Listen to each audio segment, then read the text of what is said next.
The fetal heartbeat bill advances through a major hurdle on its way through the State House. Both sides were in the committee room to speak their minds. News Channel 5's Kyle Horan joins us live now. Kyle, this is obviously a contentious issue in the state. Yeah, and you can really see that when you're actually in that committee room. You can see the room is split nearly in half for supporters and opponents of this bill.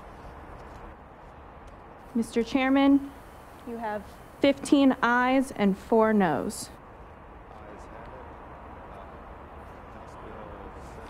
Yeah, however, on the Health Committee, the Republicans far outweigh the Democrats. This bill would make illegal abortions once a fetal heartbeat is detected.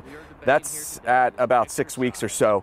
Medical providers would be charged with a Class C felony for violating it. This applies to women who were raped or the pregnancy was the result of incest as well.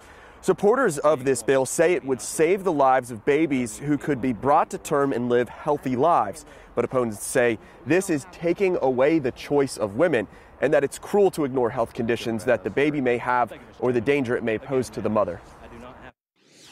I myself had to be a seeker of abortion because I myself had a very wanted pregnancy, very, very wanted, that had a lethal anomaly. And by the time I found out, there would be no providers for me. Not a single provider for me, not anybody who looked like me who could walk in my shoes to help me out of that situation. One crime, whether it be rape or incest, does not justify another crime. Crime is crime no matter what, and life is life no matter what. And if that little baby isn't a life, then what are you aborting? Yeah, and you heard the verdict earlier. That passed through the committee 15-4. Now it goes to the Calendar and Rules Committee for their consideration. Reporting live at State Capitol, Kyle Horan, News Channel 5.